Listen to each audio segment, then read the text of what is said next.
Isang magandang hapon, Pilipinas! Sa lahat po ng mga manggagawa dyan, yung mga nagtatrabaho ng tama, ha? Meron din naman kasing iba dyan.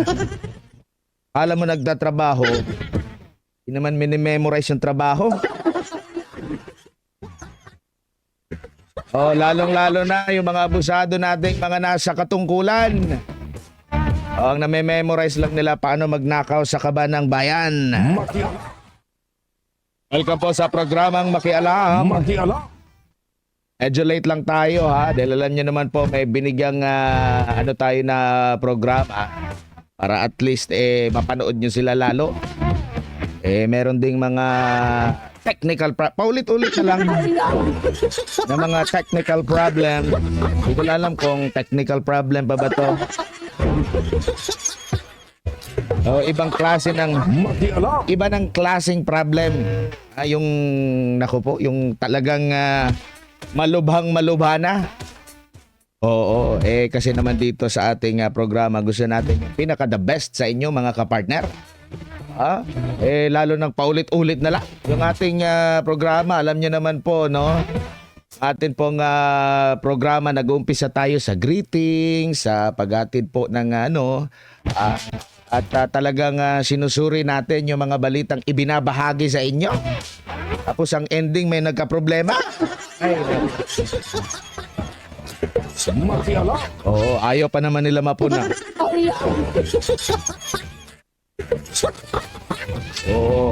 Kung ayaw nyong mapuna, gawin yung tamang trabaho nyo. Lalo na yung nasa gobyerno, kung ayaw nyong mapuna, ayaw nyong ma-impeach. Abay, trabahuin ninyo ang inyong dapat trabahuin. Opo mga kapartner, na pag-uusapan yung impeachment, grabe yung mga ganap, nakamonitor tayo buong araw. Oo, hindi tayo nakalimot. Yung iba, sasabihin lang, nalimutan ko, pasensya. Hindi tayo nakalimot. Tuloy-tuloy yung monitoring natin.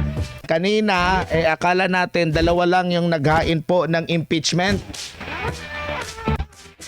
Laban sa kay Pangulong Bongbong Marcos Jr. Tapos may biglang isang humabol. Nagmo-monitor tayo mga kapartner. Hindi natin kinakalimutan. Dapat presko yung mga balitang inihahatid natin sa inyo. Sadya lang talaga na merong makakalimutin. Marami na yan sila.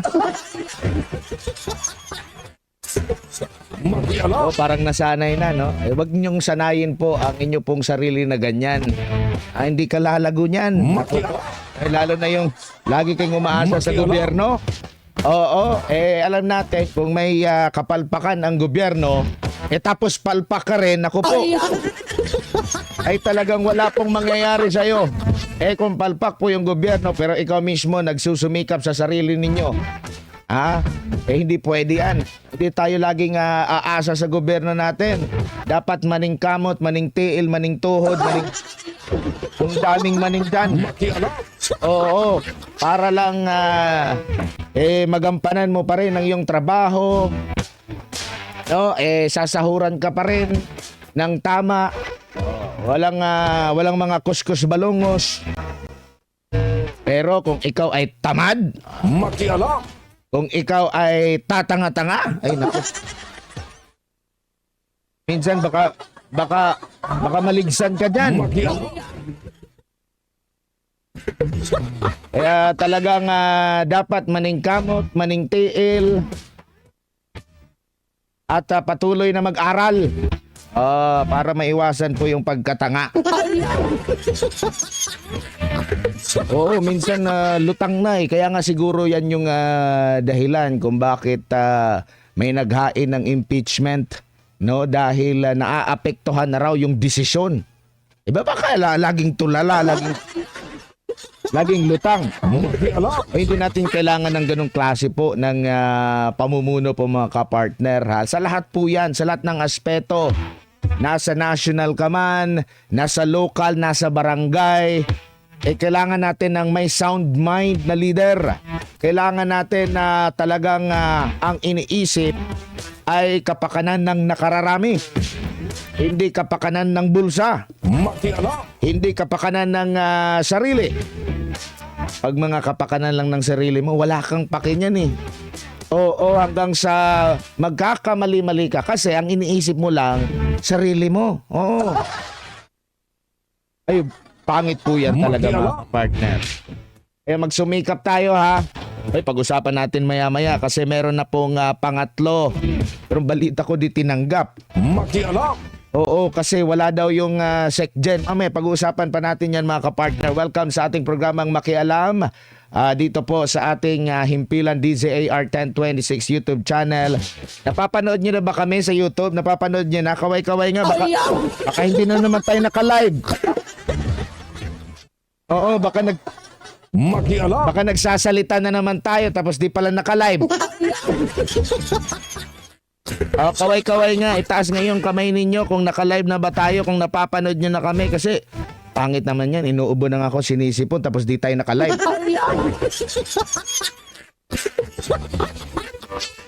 Chinecheck kasi natin dito lahat ng mga audio, video. Minsan chinecheck din natin yung sarili. Naka-live na ba tayo? Wala pang nagsasabi sa akin kung naka-live na ba tayo. Umalan nyo, nagsasalita lang ako nang ako lang mag-isa. Mahirap yan. Ito, nagtaas na ng kamay si Lilia Antonio. Naka-live na raw tayo. Salamat, naka-live. Ayan, si Jason Kapispisan, si Susan Dangin, Lordelis Clanog, naka-live na nga. Makialam! Akala ko kasi di tayo naka-live. Oo, kaya medyo na-late tayo. Oo, sabi nga dito ni Jason Kapispisan, baka major problem, na major talaga. Lalo na yung paulit-ulit. Makialam! Ay nako, major na talaga yan. Kailangan na yan na ipa-opera. May hapon din kay Tessie Labo, Lilia Antonio, kay Lala, Izay Lozada, Marjos, Mirna Magno, Susan Kidangin. Maraming salamat. Pasensya na po kayo ha. Ako na lang humihingi ng pasensya kasi yung iba ay magpasensya. Makialam! Laging may rason. Oo. Okay na ang video at audio. Maraming salamat, Maldita Mi. Kay, bakit dinilit ha? Kay Flordelis Clanog, maraming salamat. Lilia Antonio, okay na, naka-live na. Maraming salamat, naka-live na pala. Oy, sa lahat po ng nakakapanood na ng ating live, mag-like at share na po kayo sa ating pong official YouTube channel na DZAR 1026 News. Mag-subscribe na rin po kayo mga kapartner dito sa ating himpilan. Corrupted RBLX o Roblox ba to? Ha ha ha ha ha. Sana all tumatawa.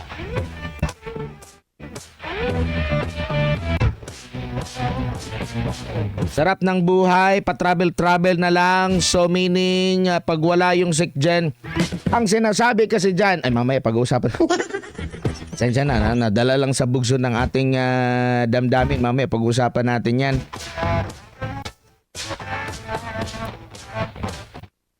Dito, good afternoon, Admar, watching from Sharjah, UAE. Okay. Sige, sino pa ba rito? Para at least mag-umpisa na tayo mga kapartner. Hello Admar, maing hapon. Marieta Ortega. Nagtatanong dito, ano po ang dahilan bakit delay? Di ko lang alam. Sakit sa pucho. Parang wala lang sa kanila kasi sanay na eh. Pag mga sanay na yan, wala na yan. Oo. Pero ayaw nilang Nako po. Maldita Mi, maraming salamat sa panonood. Okay mga kapartner, oras natin. Oras na para maghatid po ng mga balita dito sa ating programa. Makialam, makibalita sa isyu ng lipunan at alamin ang katotohanan.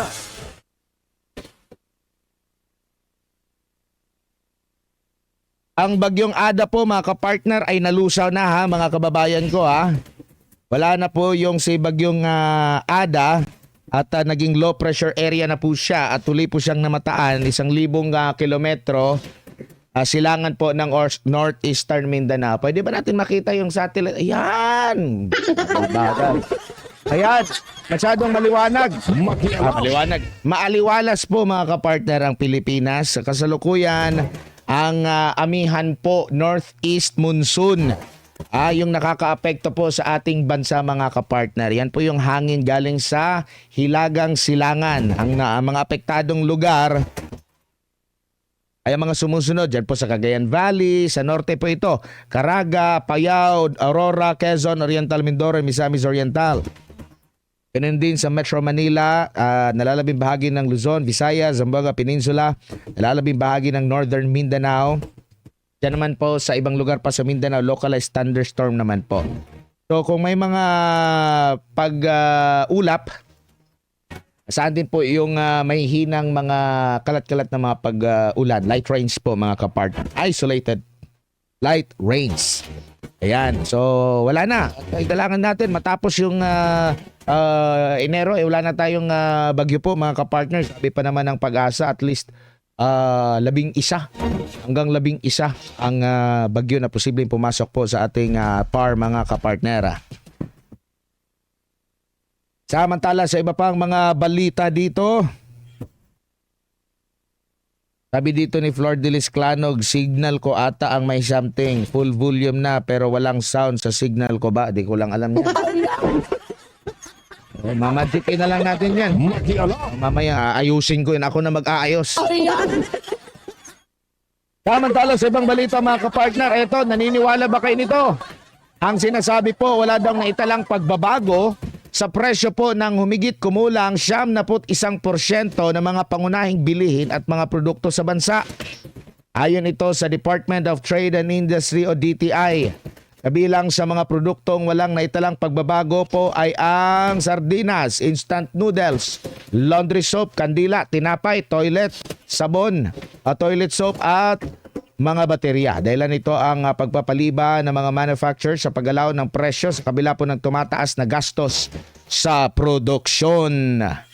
Samantala sa ibang balita mga kapartner, may nakikitang solusyon ng Agriculture Department para mapababa ang presyo ng ilang agricultural products na ilang mga particular na yung sili. Oo, malaginto na naman yung presyo po ng sili mga kapartner. Narito ang balita ni Sheena Torno. Sa monitoring ng Department of Agriculture, malaginto pa rin ang presyo ng siling labuyo sa mga pamilihan sa Metro Manila. Umaabot pa rin ito ng 700 pesos hanggang 1,000 pesos kada kilo. Paliwanag ni DA Secretary Francisco Chu Laurel Jr., nalulusaw ang mga sili tuwing nagkakaroon ng masamang panahon dahilan kung bakit apektado ang produksyon o supply nito. Pinaplano ngayon ng ahensya ang contract farming ng sili sa Metro Manila bilang paraan upang matiyak ang siguradong merkado at tamang presyo para sa mga lokal na magsasaka. Makikipagtulungan ng DA sa Food Terminal Incorporated o FTI para sa pagbili ng ani nito. So ngayon, poproblemahin na namin yun to FTI. Na parang contract farming, itanim nyo to, kami bibili. Kami namang na magmamarket for the first year lang. Sa ilalim nito, may tiyak na buyer na bibili ng ani habang nagbibigay naman ng binhi, puhunan at teknikal na suporta ang ahensya. Layunin nitong pataasin ang produksyon at mapabuti ang kita ng mga magsasaka. Bukod sa sili, ganito rin ang nakikita pang solusyon sa iba pang produktong agrikultural, gaya ng munggo upang maiwasan na ang pag-aangkat. Gayon din sa bell pepper, luya, kamatis at patatas. The idea is around Metro Manila, no? So, kasi yun yung main market. It has to be the nearest.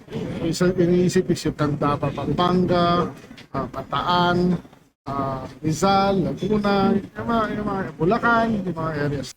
Makikipagtulungan din ng DA sa mga lokal na pamahalaan para sa pagpili ng mga kooperatiba o cluster para sa contract farming. Sinabi rin ng kalihim, aabot sa 100 million pesos ang ilalaan na pondo para sa nasabing programa. I hope to start something in summer kasi yan ang planting season, diba? Sa March. Para sa Diyos at sa Pilipinas kong mahal, ito si Sheena Torno, SMNI News. Samantala, maaari pang kunin ng mga benepisyaryo ng walang gutom program ang kanilang unclaimed food packages. Baka hindi sila gutom. Oo, kasi ang programang ito ay para doon sa tinatawag na walang gutom program tapos may mga unclaimed. Abay, baka hindi ito yung tamang beneficiary, ha? O, ayusin nyo, ha? Dahil meron pa raong hanggang katapusan po ng buwan, January 31, para po maklaim yung mga food packages at benefits po ninyo. Tugon po ito ng ahensya, okay? Dahil mula December 18, 2025 hanggang January 9, ilang benepisyaryo ang hindi nakakakuha ng kanilang food package. DSWD ata ito, no? Dahil sa walang trabaho o dahil sa trabaho, dahil sa karamdaman, may sakit o di kaya emergency.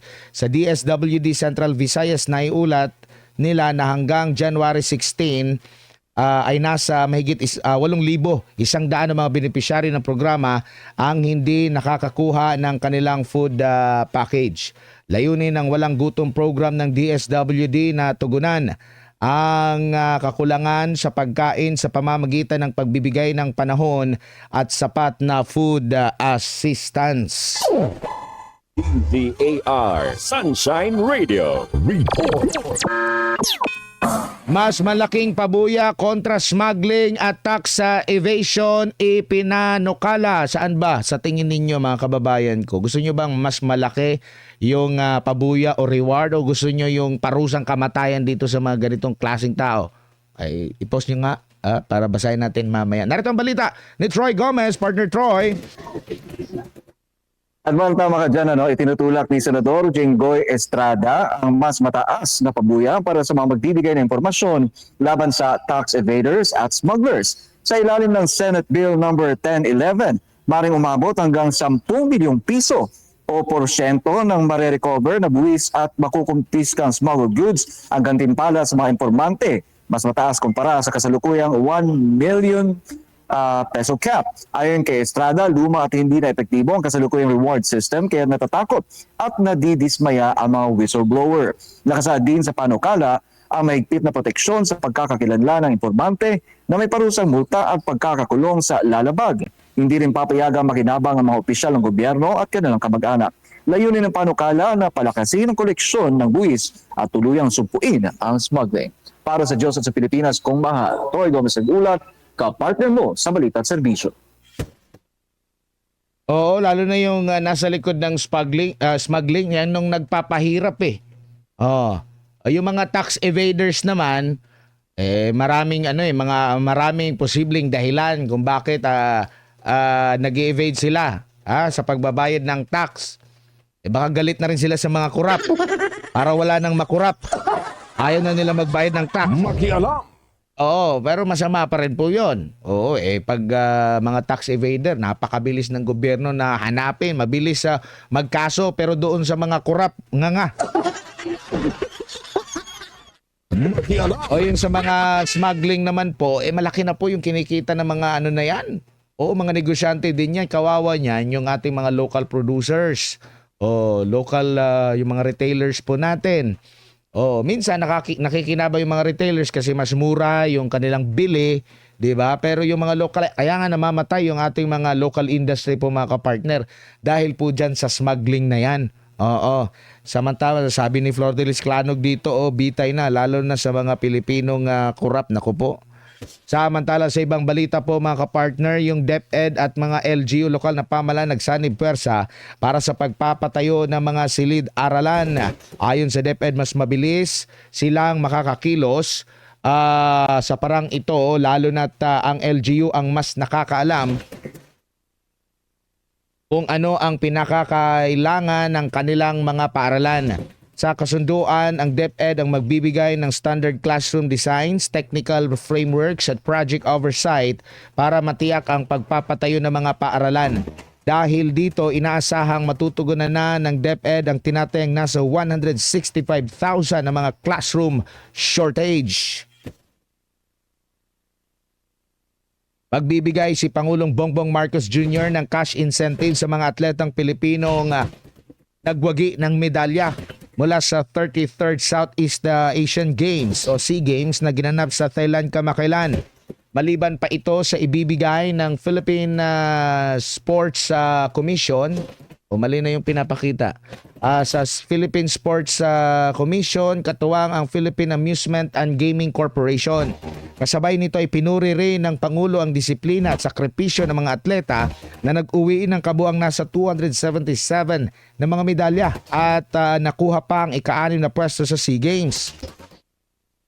Binigyang pugay din ng Pangulo sina Alex Ayala, EJ Obiana at ang Philippine Women's National Football Team para sa kanilang makasaysayang tagumpay sa SEA Games. Ginanap ang 33rd SEA Games noong December 9 hanggang 20 ng nakalipas na taon. Samantala, Pangulong Bongbong Marcos Jr. hinikayat ang demokratikong partisipasyon sa BARM. Nananawagan naman ang pagkakaisa bago ang halalan. Natirito ang balita ni Creseline Cataro.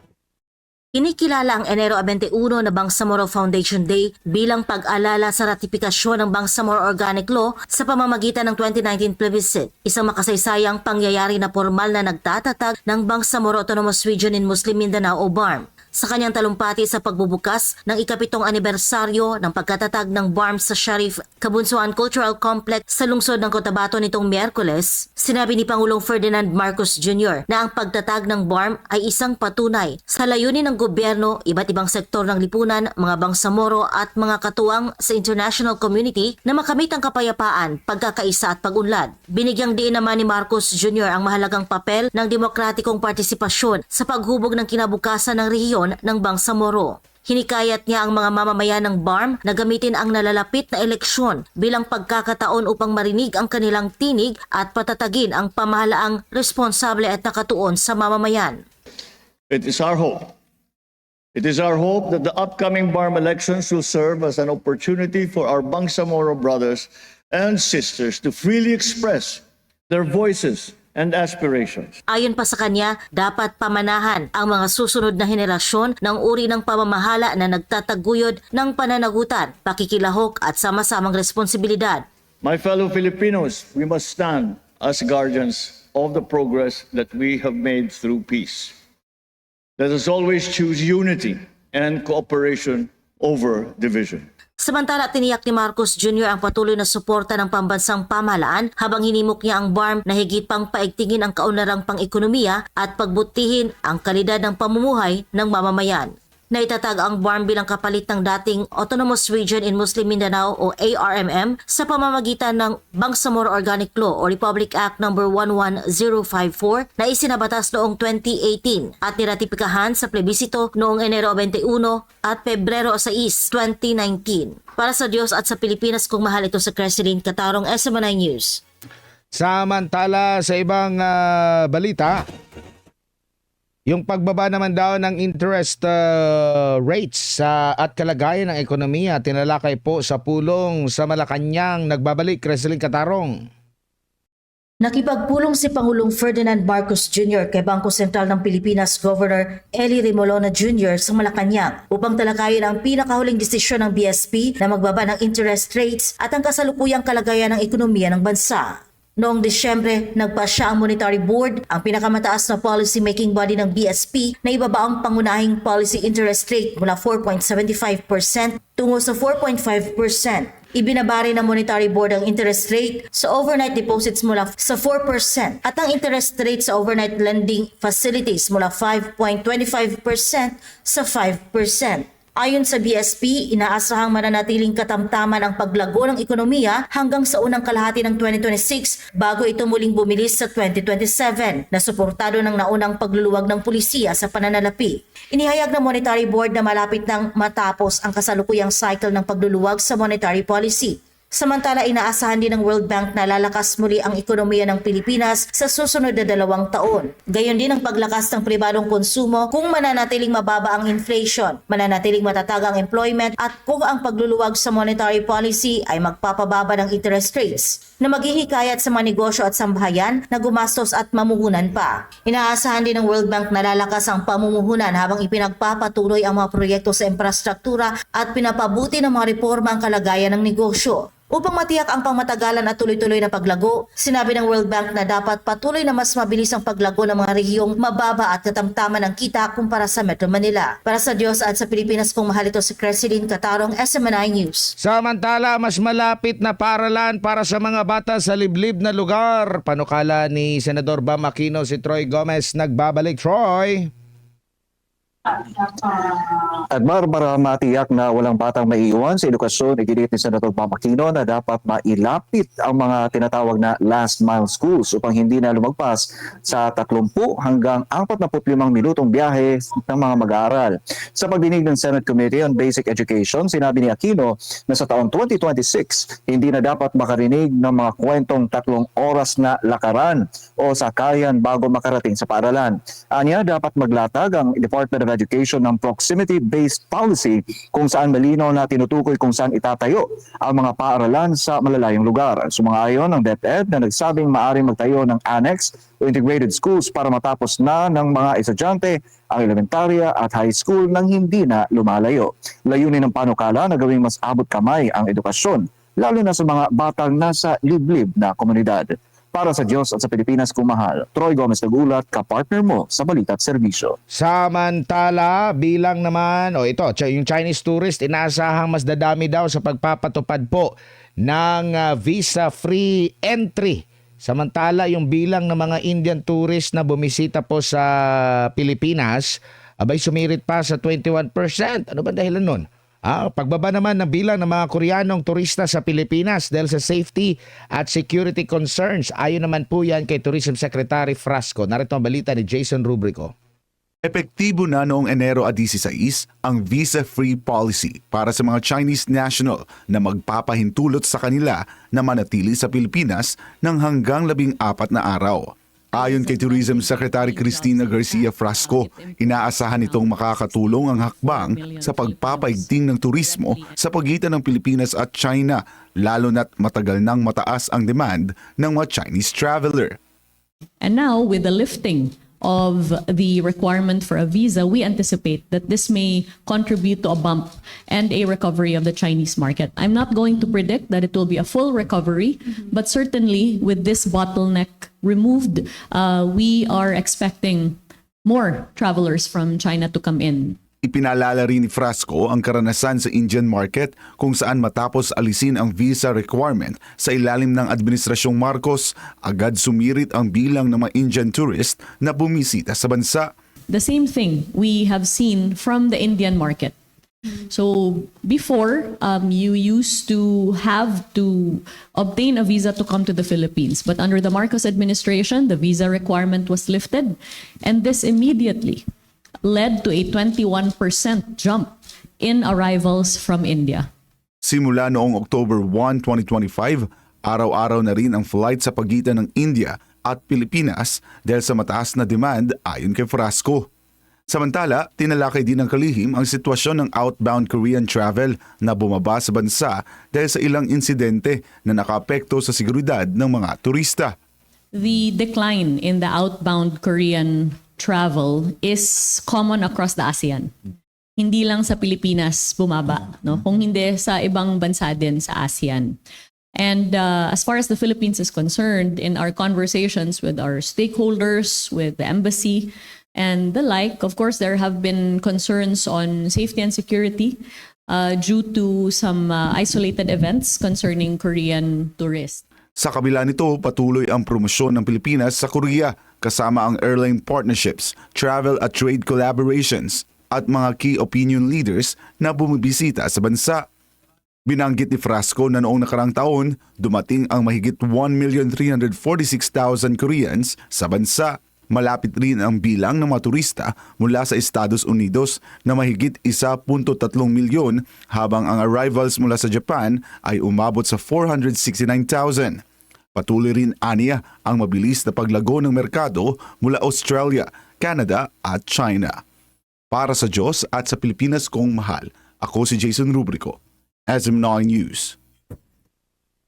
Samantala sa ibang balita naman, pero may kaugnayan pa rin sa DOT. Pinauubaya po ng ahensya ng turismo sa atin, mga kapartner, sa mga mambabatas ang desisyon kung aalisin o tatanggalin ba yung mga tinatawag na travel tax na pinapataw sa mga Pilipinong umaalis ng bansa. Sinabi lang ng ahensya na kung aalisin ang travel tax, kinakailangang tukuyin ng mga mambabatas ang alternatibong mapagkukunan ng pondo para mapanatili ang mga programang pang-infrastruktura sa turismo. Ayon kay DOT Secretary Cristina Frasco, marami pang kailangang habulin sa kanilang sektor at kailangan ng pondo. Dagdag niya pa na ngayong taon nabawasan ng pondo para sa bagong tourism roads. Pumalag naman si Tourism Secretary Cristina Garcia Frasco sa aligasyong mas inuuna o niyang ipromote ang sarili Makialam! kesa sa mga destinasyon ng Pilipinas sa mga Facebook page ng Department of Tourism. Narito ang balita ni Jason Rubrico. Be very clear, wala po akong ambisyon na tumakbo for any national position because I suspect that the accusation of self-promotion derives from that, no? That idea that tatakbo po ako. Hindi po ako tatakbo. And nandito lang po ako para magtrabaho. Mariing itinanggi ni Tourism Secretary Cristina Garcia Frasco ang maparatang at nilinaw na wala siyang anumang ambisyon na tumakbo sa alinmang pambansang posisyon sa 2028 national elections. Kaugnay ito ng mga aligasyon ng umano'y mas inuuna umano niyang i-promote ang sarili kaysa ang mga destinasyon ng Pilipinas sa Facebook page ng Department of Tourism. Well, it's a complete and utter lie that I or the Department of Tourism have promoted myself more than our destinations. No? To be perfectly clear, this matter started when a photographer falsely claimed that he had been made to take photos of destinations across the country, but was then allegedly directed by the DOT or myself to use my photo in a magazine in place of destination photos. Dagdag pa ni Frasco, lumaki pa ang issue at nauwi sa paratang ng self-promotion na ani ay walang batayan. Unfortunately, that morphed into something else, no? And that is to accuse me of self-promotion. On that note, I'd like to clarify that first, the Department of Tourism nor myself did not pay, direct, or grant any interviews or direction to that magazine that published my photo without my consent. Ipinaliwanag din ng kalihim na may dalawang opisyal na Facebook page ang Department of Tourism. Una, ang corporate page na tulad ng iba pang ahensya ng gobyerno ay nag-uulat araw-araw ng mga ginagawa nito para sa bansa at sa mga mamamayan. Ikalawa ang marketing page kung saan aktibong ipinopromote ang mga destinasyon ng Pilipinas. Ayon kay Frasco, madalas lamang siyang nakikita sa corporate page dahil tuloy-tuloy ang kanyang pagtatrabaho mula nang siya ay may talaga. It just so happens perhaps that I have worked nonstop since the day of my appointment, and that could probably explain why I appear so constantly on the DOT page. Nagtrabaho lang po ako ng nagtrabaho. Yun lang po yung ginawa ko. Every day, non-stop, alam po yan ng ating mga stakeholders, ng ating mga regional offices and the like. And maybe that's why my face appears so often there, no? Samantala, ibinahagi naman ni Frasco ang positibong datos sa sektor ng turismo. Ayon sa DOT, umabot sa 694 billion pesos ang tourism receipts o ginastos ng mga international inbound visitors. Nangunguna sa foreign arrivals noong 2025 ang mga turistang mula South Korea na sinundan ng United States, Japan, Australia at Canada. Para sa Diyos at sa Pilipinas kong mahal, ako si Jason Rubrico, SM9 News. Samantala, dapat na raw palawigin pa ang bisa ng mga business permit mula 1 taon hanggang 5 taon. Layunin sa pagpapalawig ng business permit na amyendahan ang Anti-Red Tape Act at ang Ease of Doing Business Law. Iminungkahi rin sa Kamara na itaas ang buwis sa mga nakatiwangwang na lupa mula 5% hanggang 10%. Ang pagtaas naman ng buwis sa mga nakatiwangwang na lupa ay nakatutulong para i-release ito ng mga may-ari at magamit sa produktibong pamamaraan. Samantala, balita tayo sa Armed Forces of the Philippines kasi hindi raw ito sabi ni General Torre, dating PNP chief, hindi naman ako nagretiro. Makialam. Wala naman akong nilagdaang optional na retirement, makikipag-usap. So hindi pa po 'yon ha. Hindi pa po final 'yon. Yung sa sinasabing nag-optional retirement na, wala pa po. Pero ang malinaw dito mga kapartner, sinasabi po sa Constitution, bawal kang humawak ng dalawang posisyon, lalo na kung ikaw ay sumasahod para doon sa dalawang posisyon na yon. Kasi kung hindi pa retirado, ay nabanggit naman ni General Torre yun, ng MMDA, GM na siya doon kung hindi na siya PNP chief, pero sumasahod pa rin po siya sa PNP, katumbas po ng sahod ng 4-star. 4-star general pa rin yan kung may tuturing Tapos, ang tanong, sumasahod din ba siya dyan sa MMDA? Di ko lang alam kung sumasahod na ba. Kasi kakaupo lang yan. Kung sumasahod yan, bawal po yan. Siguro pwedeng dalawang posisyon, pero bawal kang sumahod para doon sa dalawa na yon. Isang sahod para sa PNP, isang sahod para sa MMDA. Bawal na po yun mga kapartner. So, tingnan natin ang susunod na kabanata. Samantala, DAR Sunshine Radio. si Senador Bongo, personal na naghatid ng tulong sa mga biktima sa mga nasunugan dyan sa Mandaluyong. Si Troy Gomez sa balita. Yes, partner. Mawalan ng pag-asa, ito ang mensahe ni Senator Bongo para sa mga nasunugan sa Barangay Addition Hills sa Mandaluyong City. Itong Miyerkules, pinuntahan mismo ng Senador ang Ground Zero upang masuri ang pinsala at tiyaking natutugunan ang agarang pangangailangan ng mga biktima.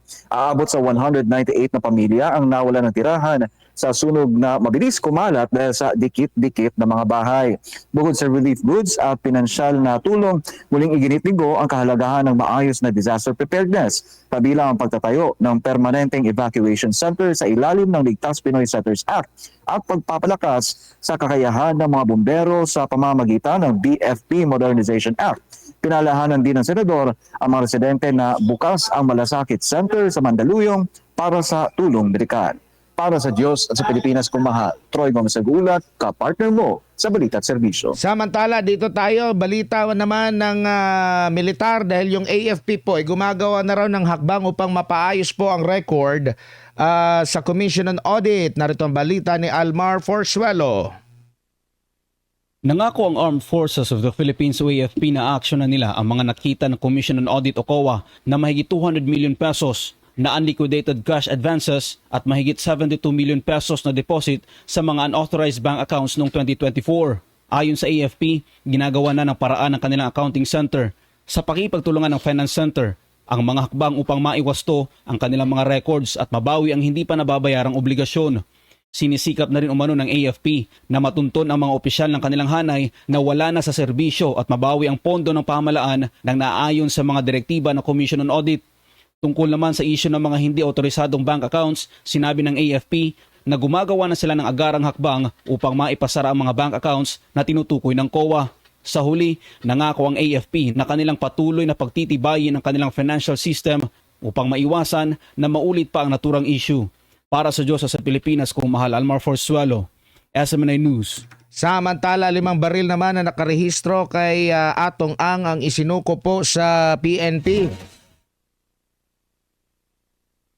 Partikular na dyan po sa Mandaluyong Police Station. Ang mga baril na ito ay Colt rifle, 5.56 caliber, Glock 9mm, Sig Sauer 9mm, Smith & Wesson caliber 38, Battle Arms Development of BAD 9mm pistol. Nauna nang sinabi ng mga otoridad na may 6 na nakarehistrong baril si Ang na kailangang isuko. Ipinaliwanag naman ni Villarreal na ang ika-6 na baril na isang .260 caliber BAD rifle ay nawawala noong Oktubre pa ng nakarang taon. Sinabi niya na ipinaalam na ang pagkawala ng baril sa Philippine National Police. Ang sabi naman ngayon ay nasa Cambodia or Thailand daw itong si Atong Ang, mga kapartner, ayon sa mga report na lumalabas po ngayon. Samantala, sa iba pang balita, si Senadora Amy Marcos nanawagan sa NTC na wag daw isabotahe ang Konektadong Pinoy Act. Narito ang balita ni Troy Gomez. At huwag isabotahe ang Konektadong Pinoy Act. Ito ang matinding panawagan ni Senator Amy Marcos sa National Telecommunications Commission o NTC. Pinuna ng Senadora mapanukalang polisiya ng ahensya na anyay taliwas sa layunin ng bagong batas na palawakin ang internet at signal coverage sa buong bansa.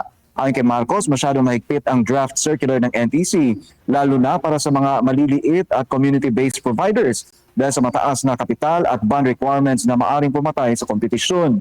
Binatikos din niya ang malawak na kapangyarihan ng NTC na mag-disqualify ng aplikante at ang patuloy na pag-iit sa paper-based submissions na anyay salungat sa e-governance at utos ng Korte Suprema. Nananawagan ng Senadora ng transparency sa paggamit ng radio frequencies at iginit na dapat mabilis, digital at patas ang proseso para mas maraming Pilipino ang makakonekta.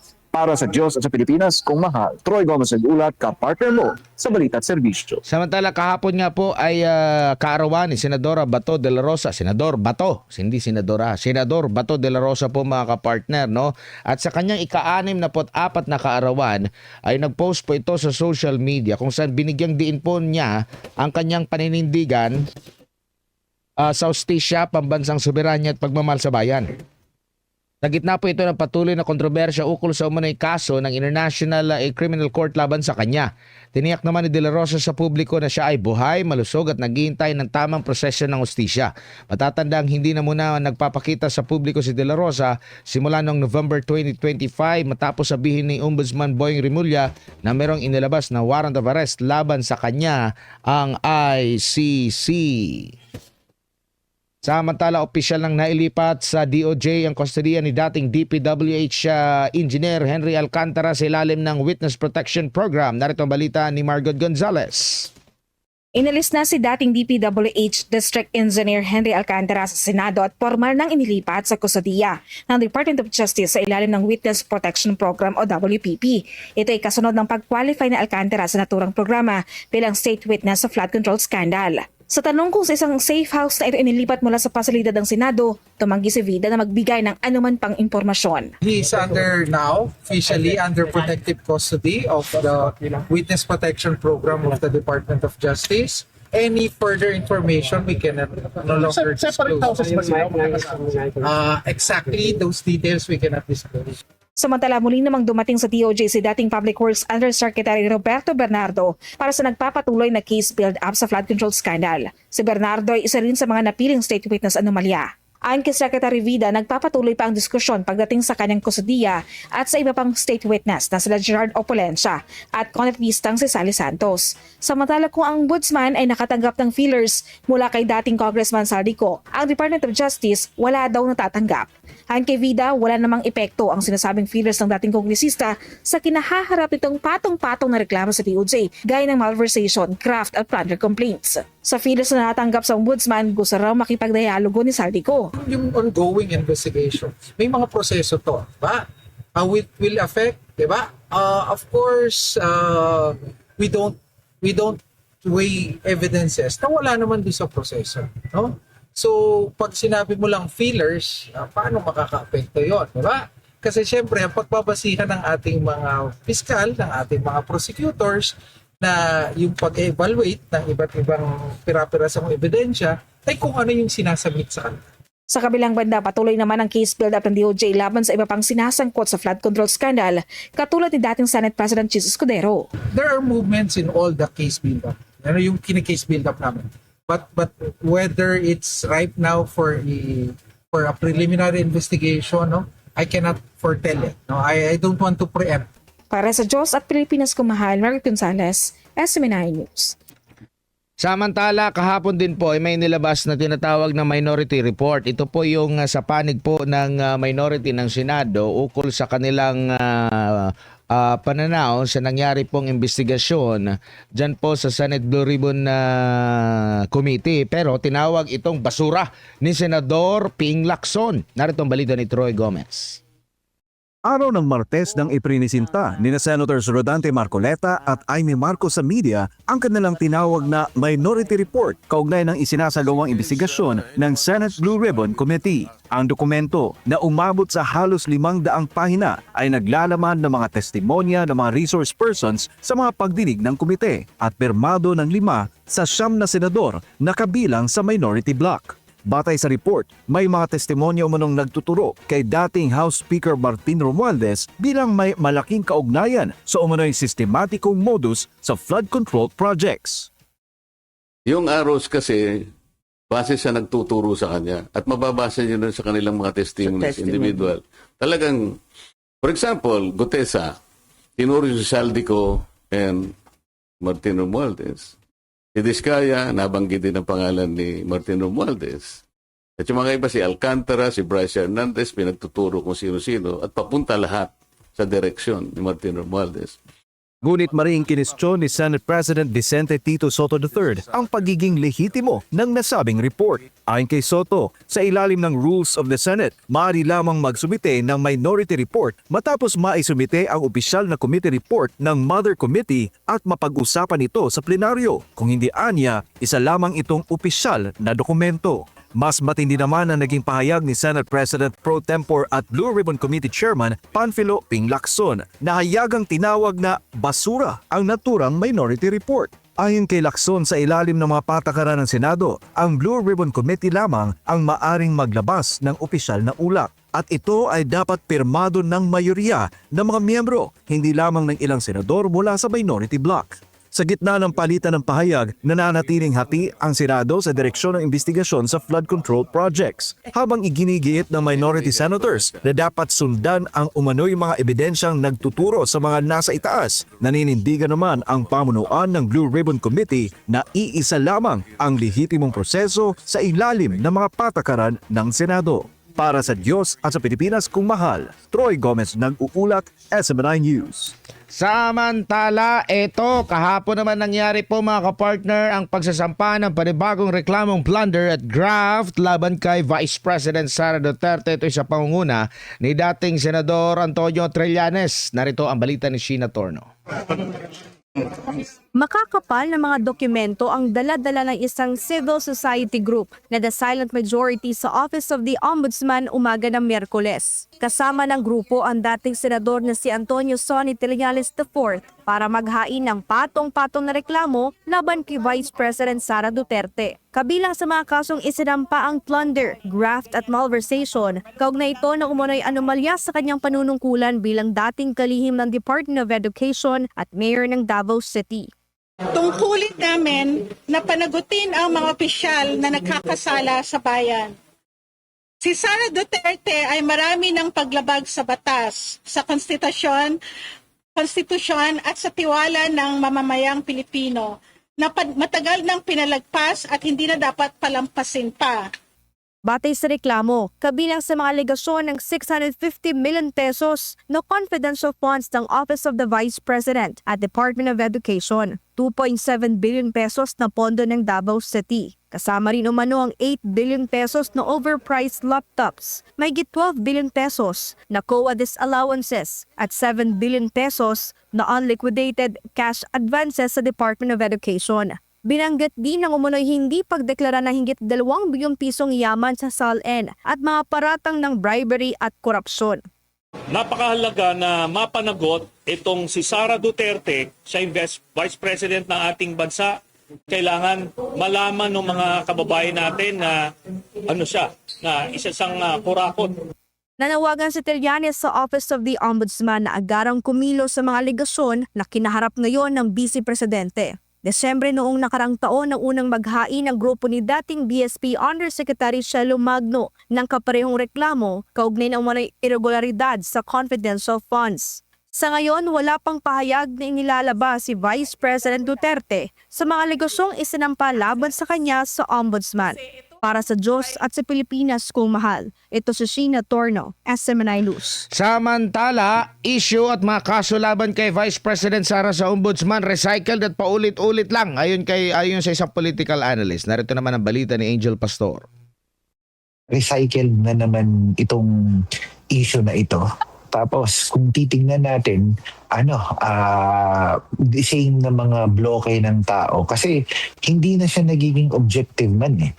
Nagiging personal na siya on the part of former Senator Trillanes. Ito ang pananaw ni Professor Eric D. Torres kaugnay ng pagsasampa ng mga kaso sa ombudsman ni dating Senador Antonio Trillanes kasama ang isang civil society group laban kay Vice President Sara Duterte nito Miyerkules. Sa kabila ng mga aligasyon laban kay VP Sara, nananatili pa rin umano ang mataas na survey ratings nito. Ayon kay De Torres, minamamadali ng mga kritiko ang paghusga laban sa Vice Presidente sa kabila ng katotohanang wala pang pinala desisyon ng korte. Parang ina-assume niya na meron kaagad na anomalya sa mga bagay-bagay. Huwag masyadong publicity by media na sisingilin kasi ganito ang mga Duterte o ganito si VP Sara. Dapat magkaroon tayo ng objective na pagtingin dito at hayaang magdesisyon basically ang korte. Naniniwala si De Torres na imbes na makasira, mas lalo pang pinatitibay ng paulit-ulit na isyu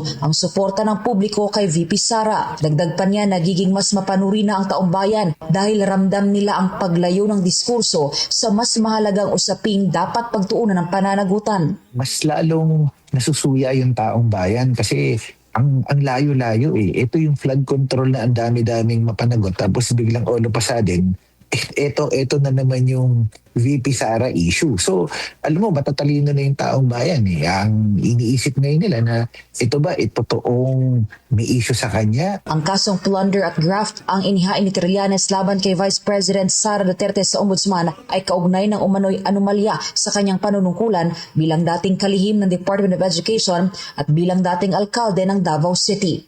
Para sa Diyos at Pilipinas, kumahal Angel Pastor, SMNI News.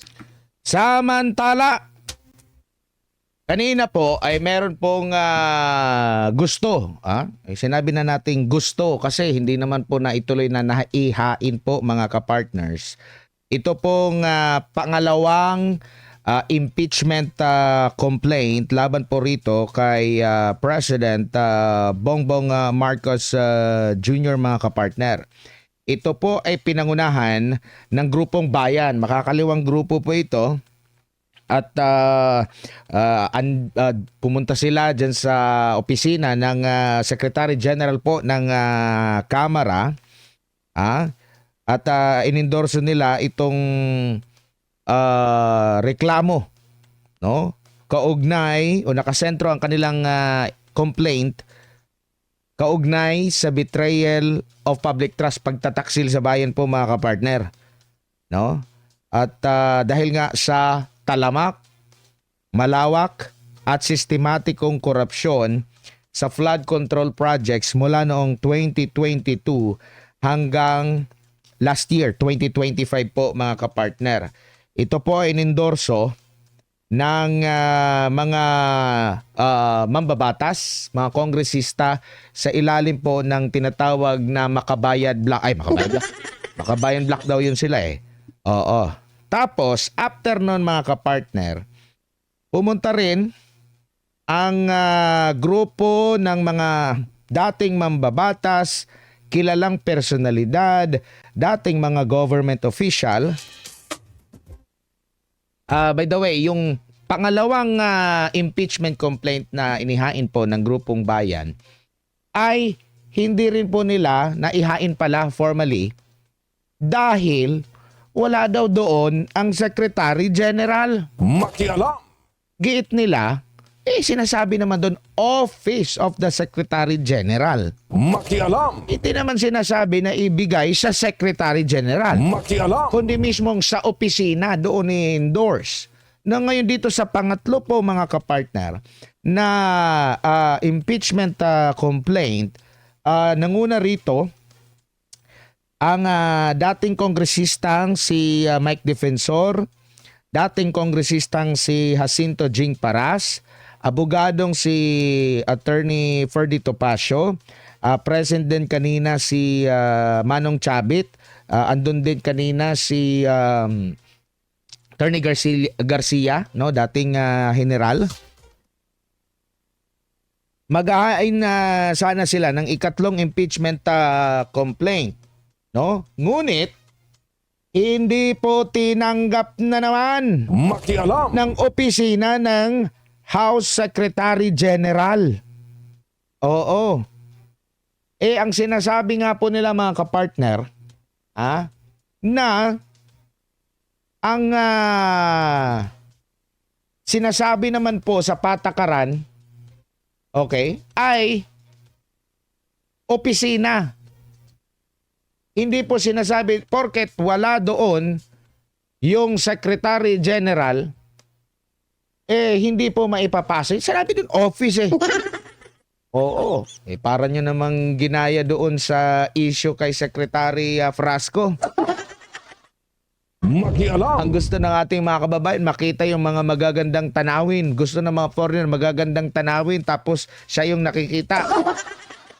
Makialam. Which is nilina naman niya na hindi daw siya yun. Oo, mali daw impormasyon. Parang ganito rin Isasubmit doon sa opisina, dapat tinanggap. Hindi daw tinanggap pero meron namang sinabi, yung sa pangalawang impeachment, na nag-iwan sila ng kopya. Wala daw, nasa abroad. Wow. Makialam. Kaya, hindi natin may sasantabi ngayon yung puna ng taong bayan ukol dito sa naunang impeachment. Kasi dun sa naunang impeachment, mabilis tinanggap. Mismong si Secgen Garafil ang tumanggap. Meron agad na tao. Last Lunes yata yun, di ba? Hindi tayo nagkakamali, may naghain. Bukas.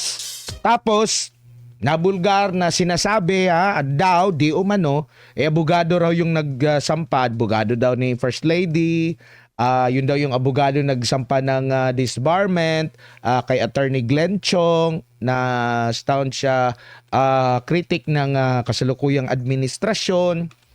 Mapapansin nyo rin sa mga pahayag ng Malacanang na parang, okay, handa ang Pangulo, parang ganun lang, no? Parang simple, parang hindi siya kagaya doon sa kanilang nagiging reaction sa nakalipas pag may issue against sa Pangulo. Grabe talaga sila makadebensa. Yun parang, okay, ginagalang natin. Yung mga ganun lang na mga usapin. Pero nagtataka tayo, hindi mo maisasati. Siguro, impeach me yun. Oo. Makialam. Meron ganyan na mga komento tayong nababasa. Ngayon, eto. Pangalawa at pangatlo na impeachment complaint inihain, wala doon. Kaya hindi nyo maisasantabi yung issue dito mga kapartner na may something doon sa unang impeachment complaint. Dito sa pangalawa at pangatlo, parang umiiwas ba? Sabi pa naman ng ilang kongresista, welcome. Sabi yun ni Congressman Kit Flores, welcome ang lahat ng mga impeachment habang wala pa yung pag-uumpisa ng session. Welcome pa, pero parang hindi welcome. Oo. Kasi walang tumanggap, matatandaan mga kapartner, hindi rin tinanggap yung impeachment dati ni chairman ng Duterte Youth, mga kapartner, si Cardema, dahil wala rin doon yung Secgen, pero ang sinasabi, opisina ng Secretary General. Ay, nako po. Basahin natin, may komento dito ang grupo ng mga naghain po ng pangatlong impeachment complaint. Ito, ipakita natin. Ito po yung pirmado, okay? Ito po'y pirmado ni former Congressman Mike Defensor, former Congressman Jacinto Jing Paras, si Attorney Harold Respicio, Rina Mercedes ba yun, yung kanyang bayan? Vice Mayor ito. Si Attorney Virgilio Garcia, Attorney Ferdy Topacio, Attorney Manny Luna, former Ilocos Sur Governor Chavit Singson, kasama din si Cathy Binag dito. Basahin lang natin ang naging pahayag nila po mga kapartner. Ang sabi dito, the refusal of the Secretary General of the House of Representatives to accept the impeachment complaint is a clear violation of both rules of the House and 1987 Constitution. Paglabag daw yung hindi pagtanggap nung impeachment complaint mga kapartner ng Office of the Secretary General ng House of Representatives.